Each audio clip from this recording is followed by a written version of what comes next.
হুজুর, আমি একজন বউভক্ত ছেলে, যদি মা বাবার সাথে অন্যায় না করে, মা বাবাকে ভালো রাখা, ভালো খাবার নেই, মা বাবা যদি ভালো রাখার পরেও মা বাবা যদি গজব দেয়, সেটা কি সন্তানদের জন্য অমঙ্গল হয়?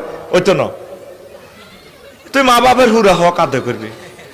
তোর মারে জিজ্ঞেছে বলে, মা আন্না আব্বারে ফেয়ার করেন না, এটি হলো আঙ্গ মা বোনের গো খাচ্ছ। নিজের জিগেরে জামাই আদর করলে কো আজি শারমিনের জামাই আঙ্গ আল্লাহর আতে বানেন না জামাই, আজি বই তো বলে উঠি যায়। কিন্তু নিজের হোলাগা বড় আদর করলে কত বড় বেদ্য হোলা। মা গো হারা দিন হাতে বড় হিসি হিসি হিসি হিসি হাঁটে, যেন হাতের বাপ দাদা সদ্য গোষ্ঠী বউ দেয় না। আমার কষ্ট লাগে, একই মহিলা দুই দলের অধিনায়ক, আর্জেন্টিনা আর ব্রাজিলের, দোনো দলের কোসারি করে, ঠিক না? এরকম সিটিং মহিলা আমাদের ছাগল নাই রে।